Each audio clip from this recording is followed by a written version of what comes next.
Bang DJ. Di Palbar. Di Palbar. Oh, di Palbar. Iya, iya. MU Bang DJ kembali menyala katanya kayak gitu. MU tuh udah di kalau kan 20 Iya, tim nih. iya. Bagi kalau kita screenshot udah ada nih MU-nya, ya kan udah ada MU-nya. Udah nggak perlu geser atau scroll lagi itu. Ya, orang yang berharap momen bangkit itu ada dua. Satu fansnya City, yang kedua memang dia fans sepak bola yang berharap kompetisi ini masih seru.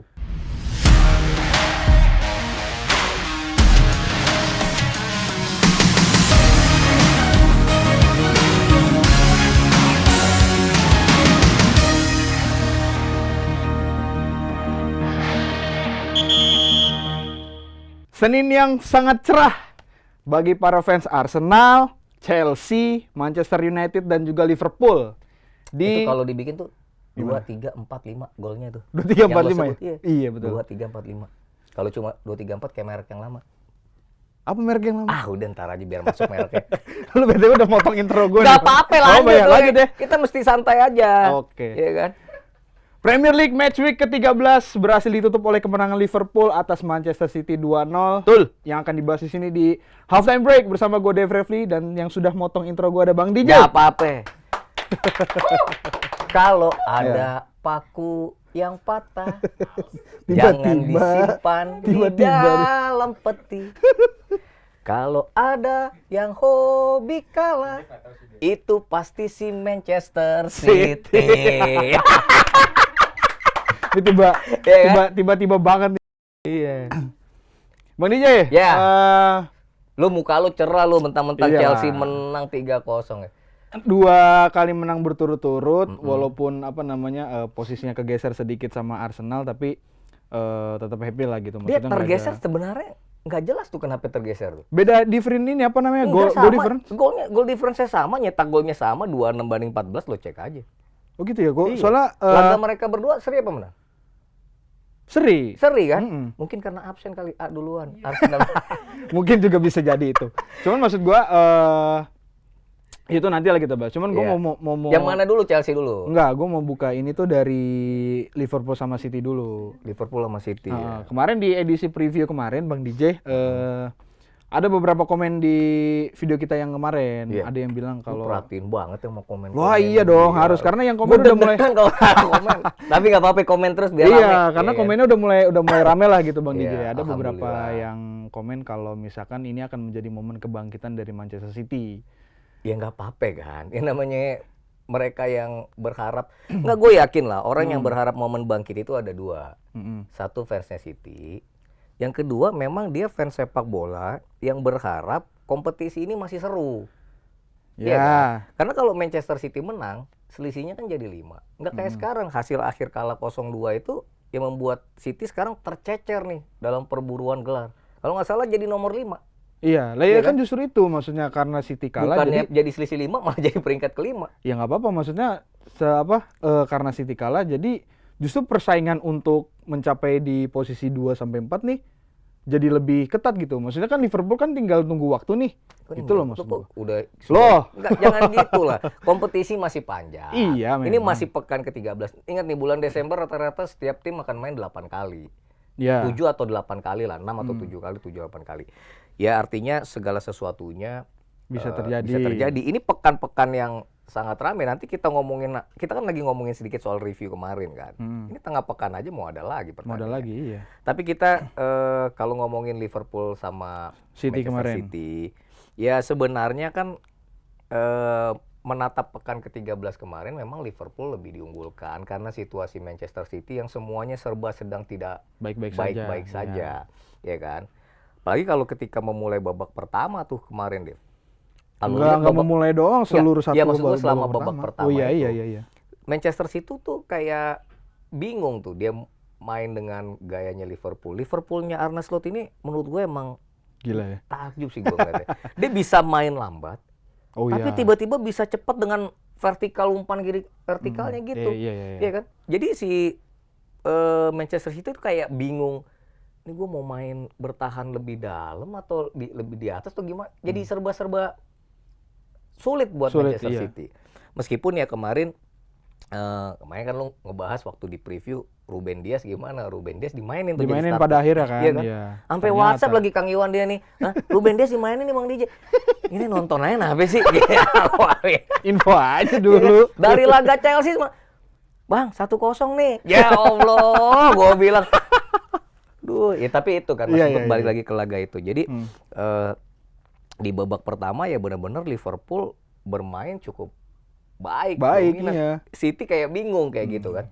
Dan gol dari Cody Gakpo itu menjadi pembeda ketika mereka masuk ruang ganti. Iya. Gol ya cukup bagus kan.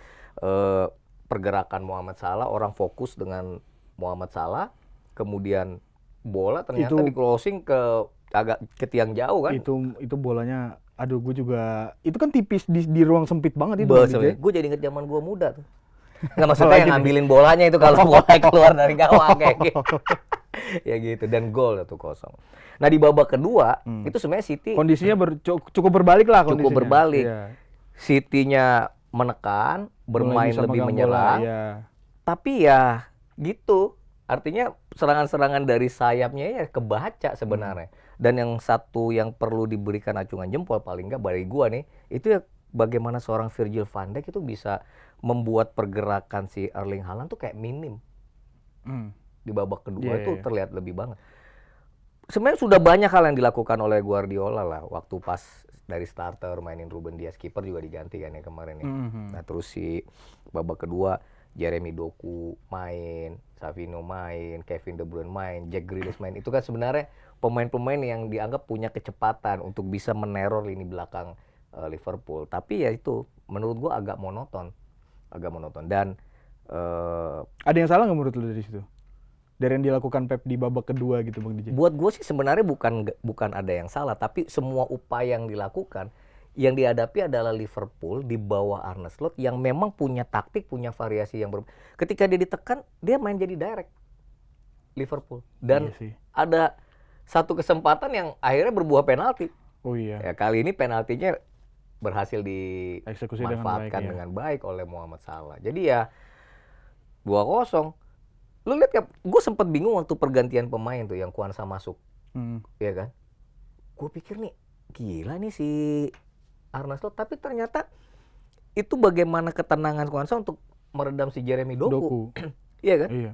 Dan itu berbuah manis. Clean sheet.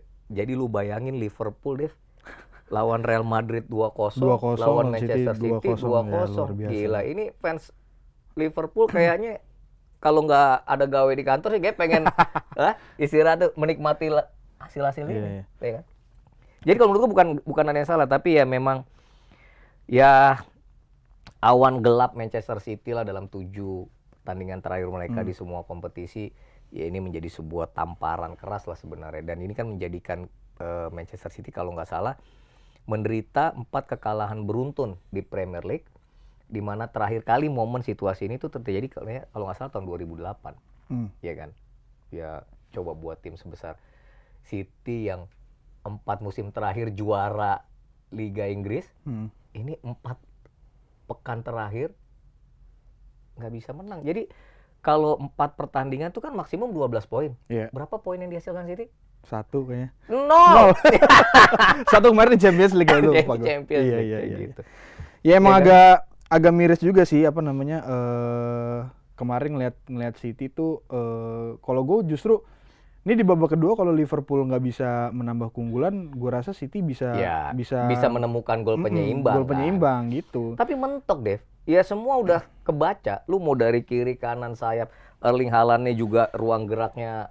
Iya sih. Cuman sayangnya ya itu maksud gue kenapa tadi gue nanya menurut lo ada yang salah nggak? Karena gue ngelihat Pep itu terlalu lama untuk memasang Rico Lewis di lapangan. Iya, kalau mungkin itu kalau dianggap misalkan sebagai sebuah kealfaan ya iya. Kan Rico Lewis juga akhirnya diganti kan. Iya, karena itu maksud gue yang rada telat lah menurut gue. Tapi ya udahlah, gue rasa ya kalau di konferensi pers Arne Slot kan bilang nggak perlu dikasihani Manchester City, mereka akan segera bangkit lagi lah. ya iya. Kan? Tapi kalau bukan Guardiola, udah di PHK itu pelatih. Oh iya, udah Iya kan? dari Ini mungkin karena 6 gelar Premier League, 1 gelar Liga Champions ya. satu Berapa belas treble ya? lah itu. 16 kayak gelar yang sudah diberikan Guardiola untuk Manchester City ya. Aduh, gua nggak Mungkin ngitungin juga mungkin sih. itu yang membuat manajemen atau para penguasa Manchester City masih memberikan toleransi dulu lah iya. gitu. Kalau Tapi yang lain sih ini kan tengah pekan nanti ada match lagi ternyata Bang DJ dari Premier League kan. ya, Dan Manchester itu City akan ketemu Nottingham Forest. Ini yang sekarang nih posisinya cuman beda 1 rank doang. Iya, karena City peringkat 5, nilainya nggak berubah kan 2-3. Iya. Sementara Forest kalau nggak salah kemarin menang ya, Menang 1-0 lawan 1-0. Ipswich ya. Iya. Jadi naik ke peringkat ke-6, poin 22. Mainnya sih di Etihad ya. Etihad, oh iya. Ya, gue nggak tahu sih. Tapi hati kecil gue sih harusnya sih City bisa lah ya. menang. City bisa menang. Tapi ya ini Nottingham Forest apa iya nggak mau fight, mengambil ya. momen di Mengambil mana momen, City-nya ya, betul. lagi limbung? Kan enggak. Gue yakin mereka akan berusaha mempermalukan atau menambah deritanya The Citizens. Dan Nottingham Forest gue rasa punya kapasitas itu. Mereka akan barangkali nantinya akan membiarkan Manchester City lebih menyerang dan pasti akan mengambil inisiatif menyerang dong si Manchester City. Barangkali Kevin De Bruyne akan main dari menit awal. Pasti, iya. Ya kan? Tetapi kalau lini belakang yang di gawangi Aina dan kawan-kawan itu bisa tampil tangguh, ya hati-hati serangan balik Nottingham Forest. Chris Wood juga lagi lumayan tajam ternyata dia kemarin nyetak gol kan, walaupun dari penalti. Iya, maksudnya Di Premier League udah 9 ya? di papan top skor 9 gol dia. 9 gol. 11 salah, 12 Erling Haaland kalau gua nggak Ya, salah. Erling Haaland 12, 11. Ya dia sama Nicholas Jackson bersaing lah juga. Kayak gitu. Jadi sekali lagi barangkali dalam perburuan gelar gue nggak menepikan Manchester City. Oh, iya. Kalau lo tadi memang bilang ya mungkin Gue juga nggak menyampingkan atau nggak menyingkirkan City dalam pergelaran juara perburuan gelar perburuan gelar. Cuman memang harapan gue City ambruk sambruk-ambruknya. ya. Ya ini lo kadang-kadang lo doanya sih. Emang begitu sih ya kalau emang ya, rival gitu ya. Iya. Tapi nggak, sekali maksudnya lagi terlalu dominan aja, maksudnya sekali lagi gantian lah gitu loh. Kalau sampai Manchester City gagal menang lawan Nottingham Forest, gue nggak kebayang sih. Berarti kan 8 ya. Iya. 8 kali ya. Nah, tadi sebelum tapping lu sempat ngomong tuh. Heeh. Apa lu baca di satu kanal berita di mana ya? Ya gue Thailand, nggak tahu, baca lah tapi itu. prinsipnya katanya gini sih. Kalau ini sebenarnya ada 2 pelatih yang dalam 2 manajer tim yang sedang dalam posisi tidak baik-baik saja dan mungkin di ujung tanduk ya kan? Ya, di ujung tanduk lah. Ya itu kebetulan dua-duanya orang Spanyol. Si Pep Guardiola yang bersama Manchester City sudah 7 kali tidak bisa menang. Dan satu lagi Unai Emery, arsiteknya Aston Villa. Aston Villa kemarin kan kalah kan? Iya. Kalah lagi 3-0 dan itu menjadi pertandingan ke-8 secara beruntun di mana Aston Villa lupa caranya menang. Nah, jadi ini akan sangat menarik nih. Ya walaupun tadi sekali lagi ya, mungkin Guardiola masih dianggap ya dia memberikan banyak gelar lah, termasuk treble winners yang luar biasa itu untuk Manchester. Nah, kalau Unai Emery, oh iya. Ya, walaupun juga Aston Villa mungkin gak gegabah ya kalau dia memutus Unai Emery di tengah-tengah kompetisi gini, dia mau siapa yang latih? Iya sih. Iya kan? Cuma ya kondisinya dan dua-dua manajer ini kan sebenarnya musim lalu Pep Guardiola membawa City juara untuk kali keempat secara beruntun. Si Unai Emery membawa Aston Villa ke Liga Champions setelah tahun berapa, 80-an seperti itu. Itu sih. Iya, tapi kalau gue sih ngelihatnya karena City ini bukan tipe yang memecat pelatih tanpa persiapan sih. Jadi kayaknya, tapi ya maksudnya kita lihat aja lah nanti di midweek ya. Ya makanya moga-moga lah Manchester City bisa bangkit ya. Ini udah 3 kali kita ngomong bangkit ya kan. Ya makanya nggak usah diomongin biar kagak usah bangkit, kagak bakal bangkit udah. Nah, sementara Liverpool akan tandang ke St. James Park. Nah, ya ini kan? nih, ini kira-kira menurut lu Newcastle bisa nggak nih mematahkan romantisme Liverpool di pucuk sana? Liverpoolnya lagi dahsyat sih Dave ya. Maksud gua kalau kita ngomongin dari pekan ke-12 ngalahin Southampton di mana mereka bisa comeback menang 3-2, kemudian berhasil menang lawan Real Madrid dan Manchester City. Sementara Newcastle yang kayak yoyo naik turun kemarin menang 3-1 lawan Forest, kemudian dihajar West Ham 2-0. Kemarin juga Kemarin seri, seri kecolongan di kebobolan akhir-akhir malah, di menit aduh, akhir. sakit banget itu. Jadi agak ragu dengan skuadnya Eddie Howe ini gitu bisa meredam Liverpool. Tapi ya sekali lagi ini kan jadwalnya cukup padat ya. Dari minggu lalu, kemudian ke tengah pekan, kemudian akhir pekan kemarin main tengah pekan. Ya gue nggak tahu apakah Arne Slot akan melakukan rotasi besar-besaran ketika menghadapi Newcastle. Praktis kan sekarang mereka punya keunggulan 9 poin dari Arsenal dan Chelsea ya kan. Ya tapi kita nggak pernah tahu karena Arsenal menghadapi laga sulit juga tengah pekan. Kemudian ya walaupun Chelsea barangkali menghadapi Southampton meskipun akan main di St. Mary ya kayaknya itu akan menjadi milik Chelsea kayak gitu. Tapi gue nggak tahu apakah kemarin memasukkan Kwanza itu juga menjadi bagian memanaskan kakinya si Kwanza untuk menghadapi Newcastle nanti. Oh bisa jadi. Iya kan? Iya. Kemudian Konate cedera kan soalnya. Konate cedera baru balik Januari kayaknya. Walah, seperti lama itu. Banget, ya. Terus ya nggak tahu. Kalau menurut gue ya barangkali itu tadi laga mungkin akan tetap ketat. Laga akan tetap ketat. Tapi kalau Newcastle bisa memberikan permainan yang baik, perlawanan yang tangguh, dan mereka bisa cetak gol lebih dulu, barangkali ini laga akan rame. Seperti itu. Tapi kayaknya sangat disayangkan juga Isak kayaknya cedera Bang DJ. Isak cedera, ya memang. Tapi yang bikin match ini tricky tuh sebenarnya ya karena nggak konsistennya si Newcastle itu Bang DJ. Kalau misalkan nanti Newcastle menghadapi Liverpool lagi on fire dan ternyata Liverpool nurunin lapis kedua atau nurunin sebagian pemain cadangannya ya bisa jadi ini hasil yang bisa diimbangi oleh Newcastle mungkin. Tapi kalau gue sih kayaknya Liverpool. Tetap lu ya Liverpool ya. Liverpool masih paling nggak mereka akan semaksimal mungkin menggapai poin semaksimal mungkin untuk bisa meninggalkan tahun 2024 ini dengan keunggulan yang lebih dahsyat lagi gitu. Oke. Kalau gitu kayaknya udah banyak bahas Liverpool sama City sampai pekan midweek nanti. Gue pengen lanjut nih Bang DJ. Sama yang Lu kok nggak mau bahas Chelsea sih? Nanti aja. Nanti aja. Nggak belum perlu. Nanti aja. Lu dibilang sombong lo makanya tuh lu. Oke udah sepet banget nih. Oke. Belum. Ini gue pengen bahas yang pesta gol di malam minggu kemarin. Pesta gol di malam minggu. Iya, di London Stadium itu ada Arsenal yang menang convincing di London Stadium. Gila, satu babak 5-0.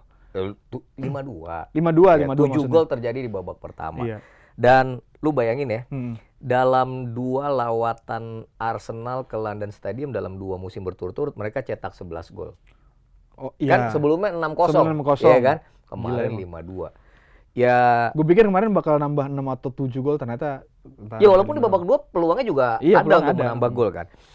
Dev, satu catatan yang luar biasa buat tim Meriam London ini adalah mereka tuh lagi hobi nyetak gol di kandang lawan. Di Twitter gue ngomong tuh. Iya kan? Sebelumnya di Portugal, di Sporting, di kandang Sporting. Oh iya. Mereka juga bikin 5 gol. 5-2 juga ya? 5-2 atau 5-1? 5-1. Nah kemarin di London Stadium mereka cetak 5-2. Dan pencetak golnya kurang lebih sama-sama. Ya, mirip-mirip kan? Mirip-mirip kan? Trossard golin, Gabriel golin. Ya, paling Odegaard kemarin iya. Odegaard kan nggak cetak gol kan. Tapi kan Odegaard, ya itu sekali lagi lah. Seorang Odegaard itu adalah ya memang mesin serangan Arsenal. Jenderal lapangannya banget, kreativitas semua. Kita tentu angkat topi dengan kecepatan dan kecerdikan Bukayo Saka, Leandro Trossard, seperti itu ya, juga bagaimana Kai Havertz membuka peluang di depan, membuka ruang. Tapi ya Odegaard itu ya punya nilai lebih.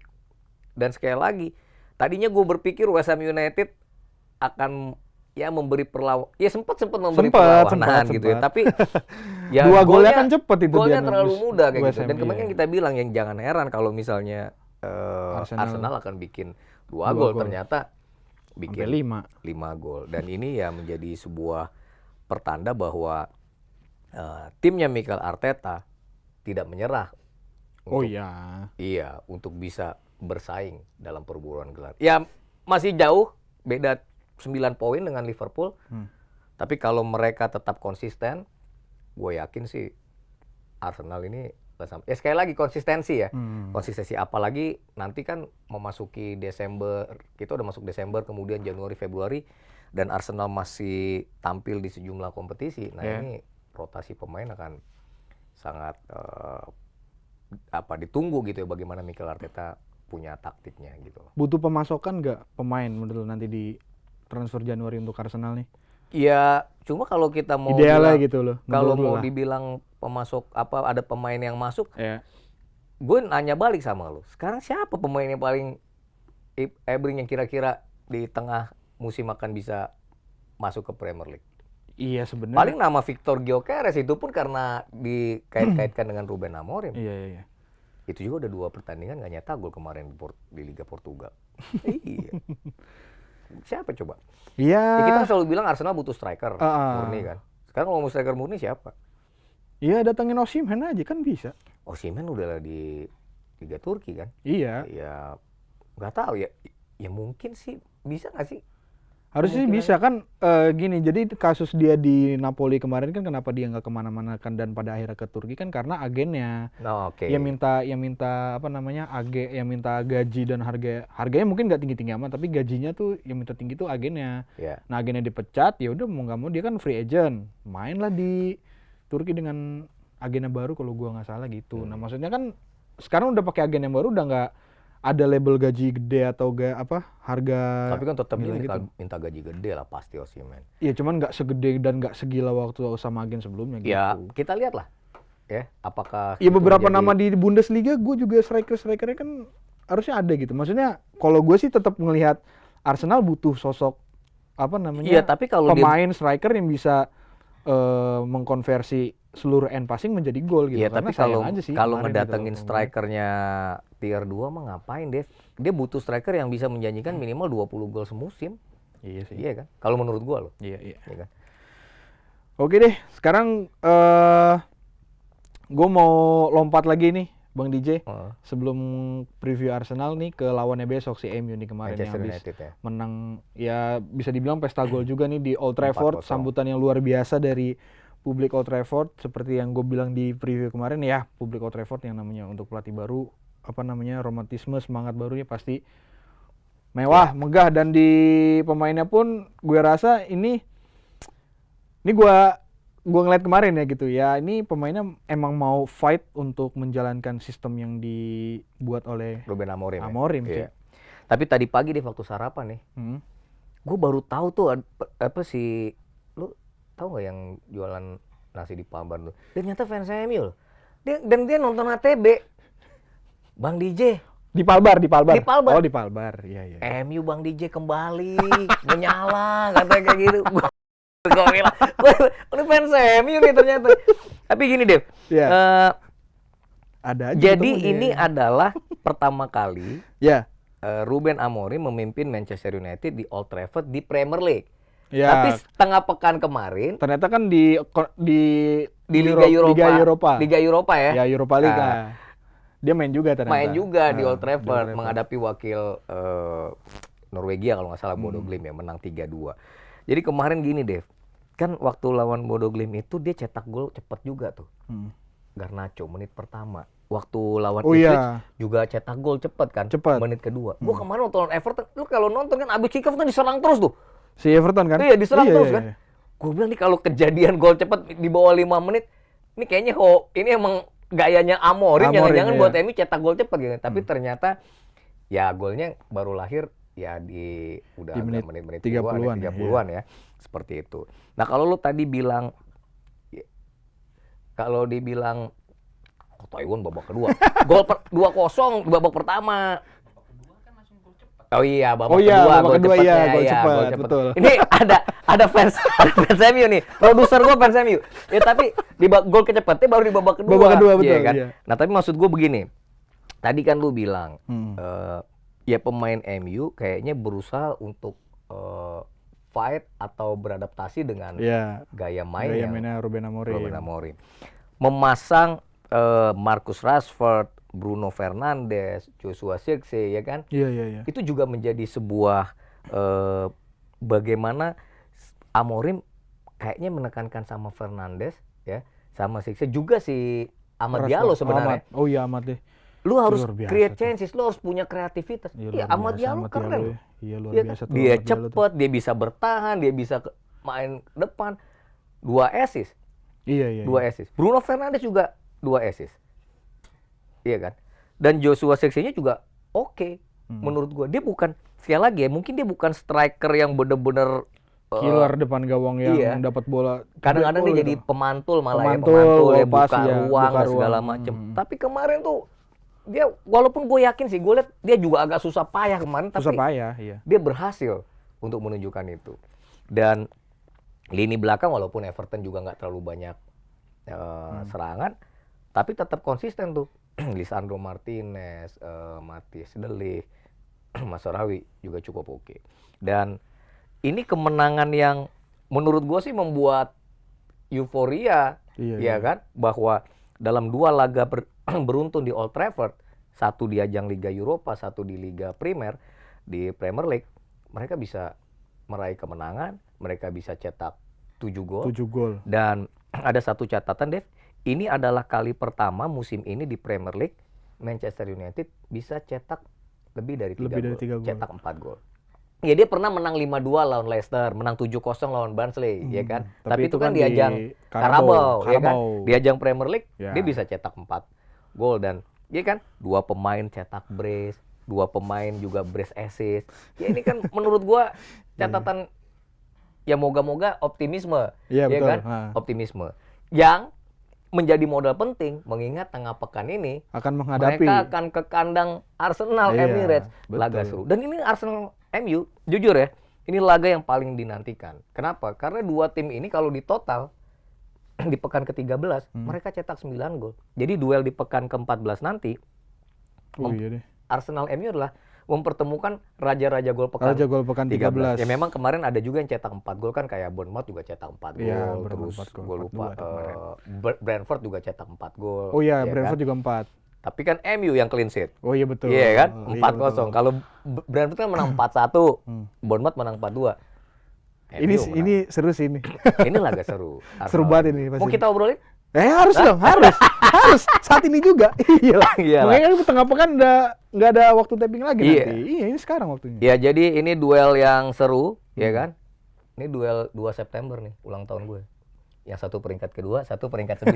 Tapi paling enggak, maksud gue apa sih? Iya, biar tahu ya kan, siapa tahu dia ngasih kado sama kita ya kan. Enggak ada, maksud gue mending IG lu daripada ulang tahun lu. MU tuh udah di, kalau kan 20 tim nih. Iya. Bagi kalau kita screenshot, udah ada nih MU-nya, ya kan udah ada ininya.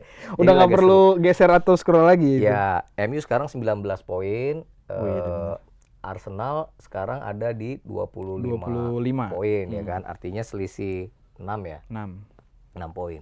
Jadi tidak ada alasan lain kalau Manchester United ingin lebih dekat ke 5 besar, ya dia harus ngalahin Arsenal. Pertanyaannya, mungkin nggak? Mungkin nggak. Di tengah The Gunners lagi gila loh. Gila juga. Ngalahin Nottingham Forest 3-0, Sporting 5-1, kemarin 5-2. Iya kan?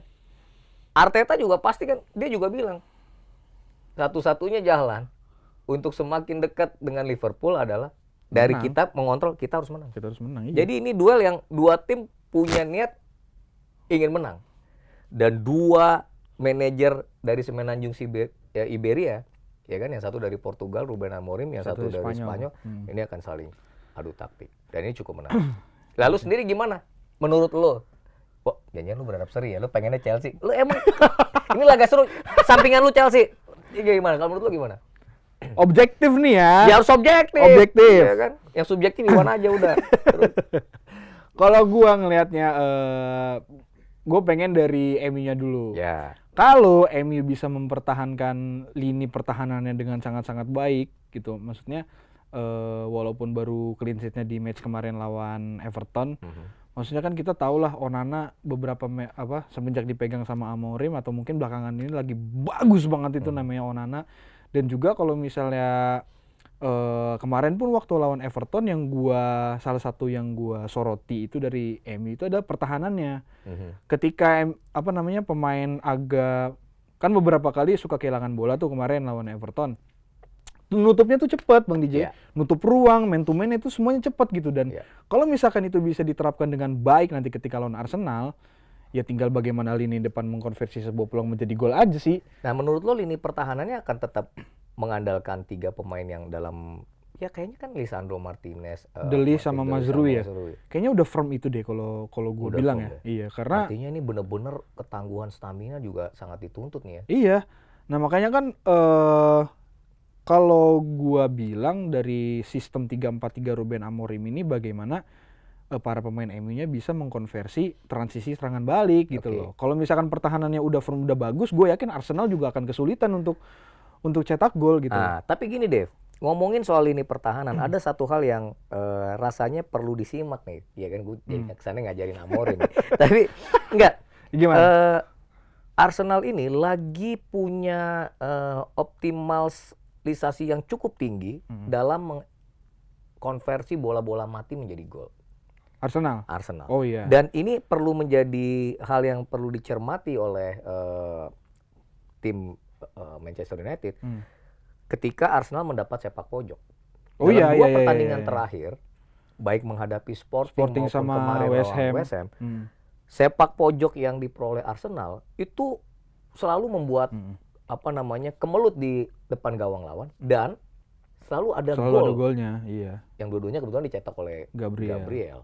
Jadi ini rasanya akan menjadi senjata tersendiri buat Arsenal.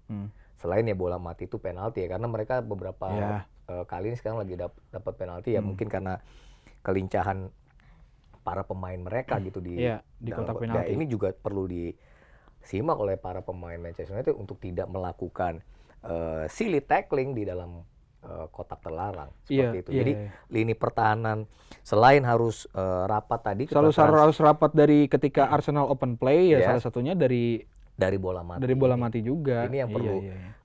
sangat menjadi catatan serius untuk Manchester United supaya ya mereka bisa tampil baik gitu di lini belakang. Iya, karena kan yang kita tahu ya Arsenal bagaimana dia menyerangnya kan benar-benar oke banget kan gitu loh. Lo nggak bisa nyerang lewat tengah, sayap lo dua-dua bisa ngancem dengan oke gitu loh, Saka sama Trossard ataupun Martinelli gitu loh. Dan tengah lu udah punya kreativitas dari Odegaard yang didukung sama Declan Rice kan. Kalau lini pertahanan MU ini nanti udah bener-bener firm kan, satu-satunya senjata yang dimiliki Arsenal ya si Odegaard.